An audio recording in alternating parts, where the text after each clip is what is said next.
Olá a todos, eu sou Isadora Alves, eh, proponente e responsável pela exposição Mecanismos de Conexão entre a Terra e o Céu. Falarei um pouco sobre mim. Eu sou graduada em Artes Visuais pela Escola de Belas Artes da UFRJ, pesquisadora no Laboratório Nano, Núcleo de Artes e Novos Organismos, professora de Artes Visuais, ilustradora e artista visual. Essa exposição só foi possível por conta do patrocínio e apoio do Governo do Estado do Rio de Janeiro, da Secretaria Cultural de Economia Criativa e da Lei Aldir Blanc, segundo o edital de Cultura nas Redes 2. Mecanismos de conexão entre a Terra e o Céu fala um pouco sobre a minha busca pessoal enquanto mulher negra, artista e periférica, nessa busca sobre conexão, sobre ancestralidade e sobre afrofuturismo. Aqui eu apresento um pouco da minha série de pinturas digitais, essa parte. Essa exposição está disponível no ArtSteps, que é uma plataforma de exposição em realidade virtual. Eu estou acessando ela aqui agora nesse momento pelo meu celular, mas ela pode ser acessada pelo notebook, computadores, tablets e afins. Ela é bem versátil, você pode acessá-la para o browser ou pode baixar o aplicativo. Essa Yam Collection, a Yam Collection fala sobre a face da mãe milenar, né, sobre o conto Yorubá. E nessas são séries de 5 pinturas digitais e ela fala um pouco sobre cada face, né? A Connection 1 retrata a doçura da mãe milenar que acolhe e apoia os seus filhos. Este bem atrai a prosperidade e o amor. Eu dei uma série de bênçãos para cada item, né? Para a pessoa que for escolher o item. Os itens são mintados. A segunda é a Connection 2, que representa o rosto da mãe apaziguadora, cautelosa, aquela que prevê as ações de seus filhos. Este item oferece sabedoria para ações futuras.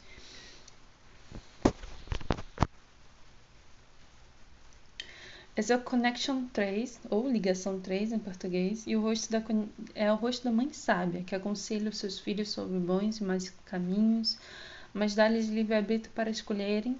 Este item oferece uma visão para futuras decisões. É um item de futuro, né? Connection 4 é o rosto da mãe implacável. As pessoas geralmente temem, mas ela nunca age de forma injusta. Este item oferece força e rigidez. E logo após vem o último item da coleção, que é o Connection 5. E é o rosto da mãe milenar que olha para dentro de si mesma, compreende toda a sua força propulsora de vida e caos e aceita. Este item oferece autorreflexão. Então aqui temos a Yami Collection, desse lado, que se deu através da minha pesquisa com inteligência artificial. Então, base dessas pinturas são feitas com inteligência artificial. E o prompt de comando foi o que seria uma ligação profunda entre o organismo humano e a natureza. E aí me veio geradas imagens retorcidas de seres que pareciam humanoides, mas ao mesmo tempo arbóreos, uma figura de árvore. E a partir disso eu reilustrei todas elas no Photoshop. Então elas não são mais o que eram antes e passaram a ser o que eu entendo, né? O que eu entendi dessa camada visual. E aí eu aliei, né, o conceito com a Yami, né, esse ser espiritual de propulsão de vida e de morte, o primeiro ser criador e destruidor, né, de acordo com algumas lendas iorubais. Logo então, temos aqui 2 trabalhos que eu fiz em Processing, né, minha investigação com código,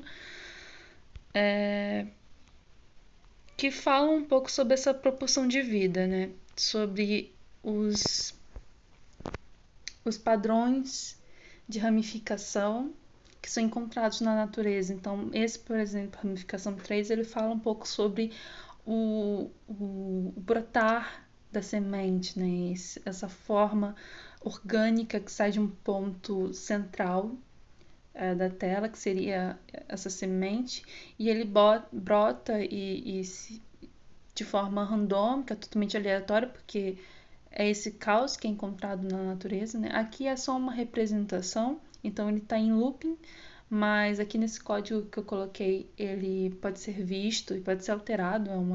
Está na Open Processing, né? Que é uma plataforma de código aberto, então a pessoa pode não só assistir, como também alterar o código. E ele nunca atua da mesma forma, né? Ele é totalmente randômico, essas formas são totalmente aleatórias. Eu falo um pouco sobre a força propulsora da natureza, que atua de uma forma muito caótica, mas ao mesmo tempo é um caos ordenado, né? Esse aqui é o circular, é a árvore circular, né? Que ele fala um pouco sobre a força da natureza, sobre também esses padrões de ramificação. Então, eu venho estudado bastante isso, né? De como esse padrão fractal, né, atua na natureza e como ele pode ser representado através dos códigos de uma maneira criativa e ilustrativa. Esses códigos aqui, eles são parte de um outro trabalho meu chamado entrelaçamento, né, que é a minha pesquisa que eu desenvolvo no Nano, e atrela esse padrão visual ao contato direto com uma planta, né? Então, quando você toca a planta, você ativa esses padrões de ramificação.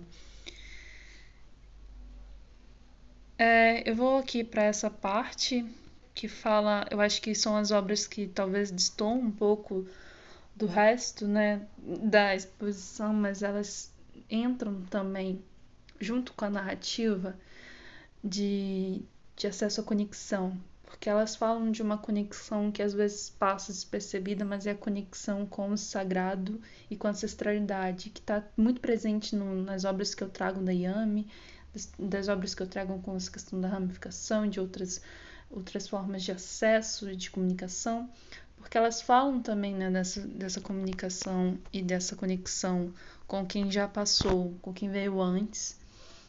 Então, tem essa primeira aqui, que é o caminho, né? E é justamente sobre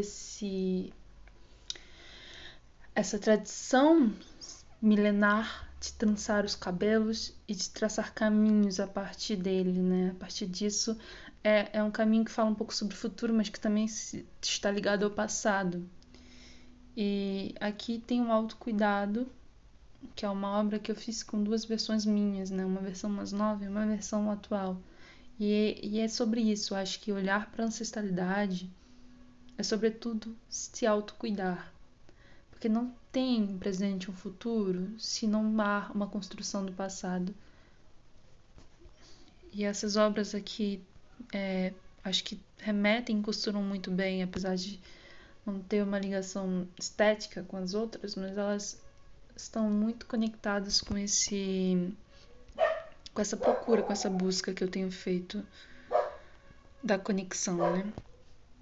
Essa aqui, nessas que vão vir adiante, são séries de gravura com métodos diferentes. Essa, por exemplo, é uma litogravura de título Enraizada, em que eu propus fazer mesmo essa junção entre um organismo humano e um vegetal, de como essas coisas nos atravessam, né? Então, ela está literalmente enraizada e atravessada por essas ramificações que podem ser entendidas de diversas maneiras, né?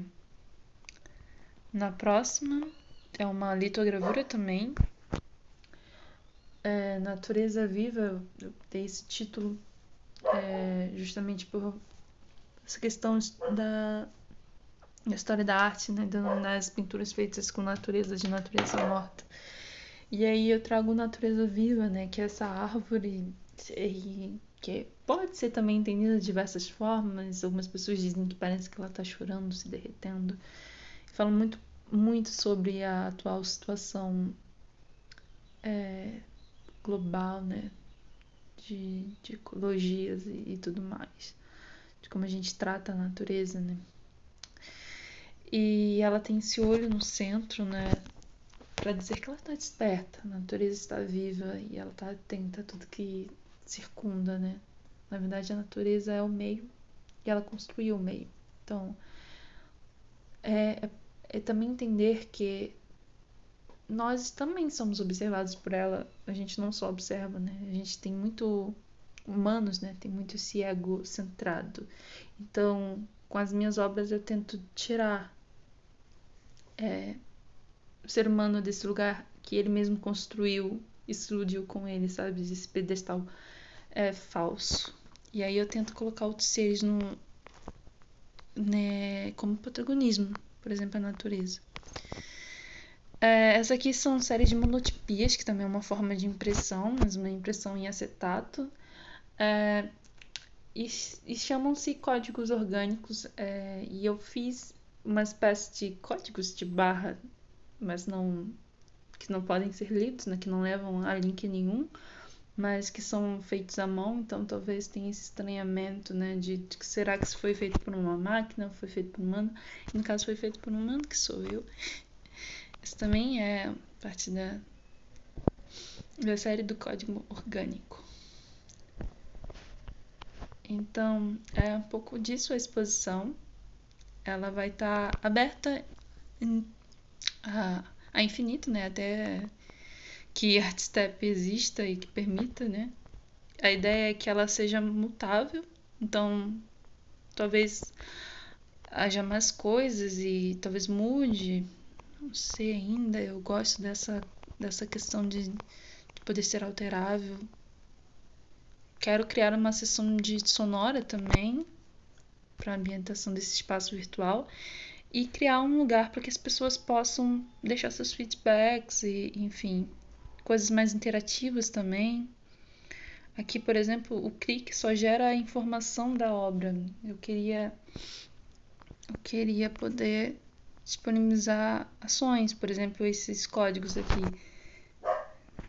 Eu gostaria que as pessoas pudessem clicar e interagir com eles. Então, talvez seja uma maneira de lidar com o código dessa própria plataforma. Não sei se é aberto para isso, mas acho que é uma experiência que vale ser tentada. Bem, é isso. Eu espero que curtam e que visitem a exposição virtual. Ela tem aqui também possibilidade de ser acessadas por realidade aumentada, então acho que vai ser uma outra experiência. E é isso. Muito obrigada. Tchau, tchau.